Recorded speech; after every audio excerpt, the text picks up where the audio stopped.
자, 여러분이 편리하다고 사용하는 제품 중에는요, 고양이의 입장에서는요, 편리하지 않은 제품도 많습니다. 고양이의 입장에서 불편하거나 혹은 건강에도 그리 도움이 안 되거나 혹은 건강마저 해칠 수 있다면은요, 사용을 안 하는 것이 좋지 않을까요? 자, 저는 수의사 윤쌤이고요. 오늘은요, 개인적으로 제가 추천하지 않는 고양이 용품을 한번 소개해드리는 그런 시간을 가져보도록 하겠습니다.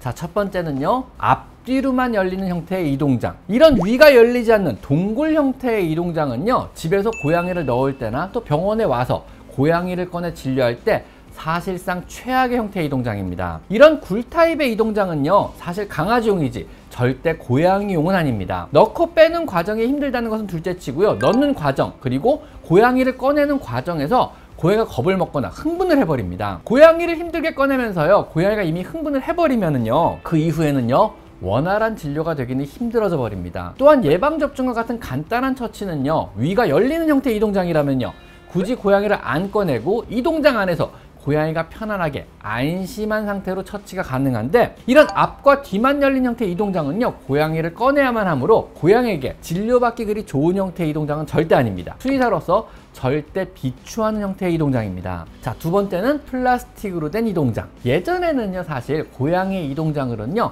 플라스틱으로 된 소재가 주로 사용되어 왔습니다. 고급스럽고 튼튼하며 윗부분이 넓게 개방되거나 위아래로 완전 분해가 가능하기 때문에 선호하는 가방의 형태였으나, 요즘에는요, 복합 소재를 사용하여 튼튼한 나일론이나 케볼라 재질의 내부에 플라스틱을 넣은 형태의 이동장이 많이 나오고 있습니다. 플라스틱이란 소재의 한계는요, 무겁다는 것도 있겠지만요, 무엇보다 고양이에게 너무 시끄럽다는 것이 문제입니다. 내부에서 고양이가 움직일 때마다 혹은 어디에 부딪힐 때, 입구를 열거나 닫을 때, 고양이를 꺼낼 때 따닥따닥거리는 진동과 소음이 너무 크기 때문에 내부의 고양이를 더욱 흥분하게 만들어 버립니다. 그래서 요즘에는요, 슬리피 파드 같은 형태의 복합 소재를 사용한 이동장을 더 많이 사용하는 추세입니다. 외부의 충격이 강하고요, 내부는 아늑하며 소음이 적어서 플라스틱 소재의 이동장보다는요, 제가 더욱더 추천하는 형태입니다. 자, 세 번째는 캐트윌.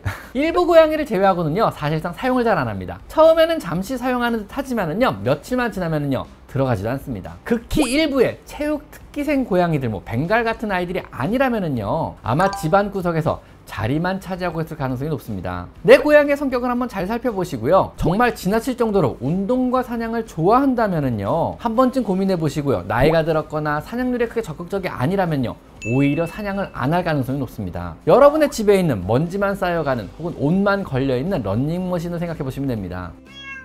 자, 그리고 네 번째는요, 비응고형 크리스탈 모래. 크리스탈 모래 같은 비응고형 모래는요, 요즘은 거의 사용을 안 하는 모래로요, 소변의 흡수와 탈취력은 굉장히 뛰어난 모래입니다. 대소변은 바짝 마르며 건져내고요, 소변은 청소 없이 계속 사용하다가 한 달에 한 번 정도 전체 모래가리를 하는 형태의 이런 모래입니다. 장점은요, 뛰어난 수분 흡수 능력과 먼지가 전혀 없고요, 입자가 굵어서 고양이 발에 묻거나 하지 않아 집안의 사막화 역시 거의 안 일으킵니다. 매일매일 청소를 할 필요가 없다는 점 역시 우리 사람의 입장에서는 장점입니다. 하지만 단점은요, 고양이가 별로 안 좋아합니다. 탈취력 역시 초반에는 높으나 소변의 축적됨에 따라서 시간이 지나면서 냄새가 심하게 올라오기도 합니다. 입자가 굉장히 굵기 때문에 밟는 느낌이 안 좋아서 고양이가 화장실에 들어가는 것을 싫어하게 되고요, 결국은요, 올라오는 고양이 소변 냄새로 인해 여러분도 고양이도 그리 안 좋은 모래 형태입니다. 자, 그리고 다섯 번째는요, 이건 좀 특이하더라고요. 물림 방지 헬멧. 고양이에게 최소한의 방어도 못하게 만드는 이런 기구입니다. 물론 만들어진 의도는 좋습니다. 여러분이 안 다치고 발톱을 깎거나 털을 다듬거나 목욕을 시킬 수 있다는 이런 것들인데요, 만약 목욕하기 싫어하는 어린아이를요, 양손을 묶고 강제로 목욕을 시킨다면은요, 그건 아동학대가 아닐까요? 매번 부모가 그런 행동을 한다면은요, 그 아이가 정신적인 문제 없이 제대로 성장이 가능은 할까요? 최소한의 방어도 못하게 막고요, 힘으로 고양이가 싫어하는 것을 하는 것은요, 위험한 행동입니다. 당연히 고양이의 정신건강에 굉장히 안 좋고요, 여러분과의 신뢰나 유대감은요, 아마 영원히 잃어버릴지도 모릅니다. 정말 응급한 상황이 아니라면은요, 행동학적으로 저는 절대 추천하지 않는 그런 제품입니다.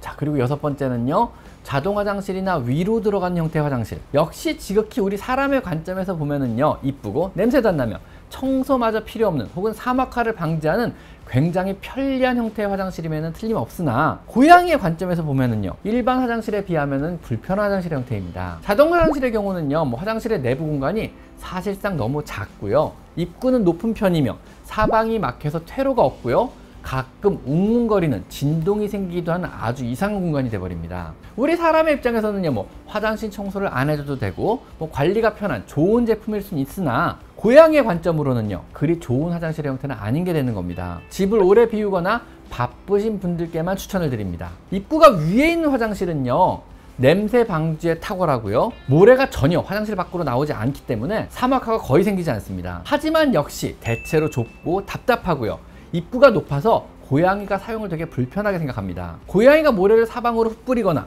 절대 모래가 집안에 돌아다니면 안 되는 그런 종류의 집을 제외하고는요, 역시 권장하지 않는 형태의 화장실입니다. 자, 그리고 7번째는 엘라이신 영양제. 예전에 고양이가요, 뭐 허피스 바이러스 감염증에 걸리면요, 흔하게 사용되던 이런 형태의 영양제입니다. 하지만 최근에 여러 연구 결과에서는요, 도움이 안 된다고 합니다. 뜻밖이죠? 여러 연구에서요, 엘라이신이 고양이 허피스 치료에 도움이 된다는 유의적인 연구 결과는 없고요, 오히려 엘라이신 자체가 고양이 체내에서 아르기닌을 소모시키면서 치료를 방해한다거나 건강 문제를 유발할 소지가 있기 때문에 사용을 안 하는 것이 좋다고 생각하는 수의사들도 많이 늘어나고 있는 추세입니다. 고양이가 허피스 바이러스에 걸렸다면은요, 엘라이신 같은 영양제 사용보다는요, 균형 잡힌 영양이 풍부한 사료와 스트레스를 주지 말고 푹 쉬게 해주며 온도와 습도를 관리해 주어 스스로 회복하게 도와주시는 것이 좋고요, 증상이 심각하거나 너무 어린 아기 고양이라면은요, 반드시 동물병원에 데리고 가셔서 적절한 치료를 받게 해주는 것이 좋을 것 같습니다.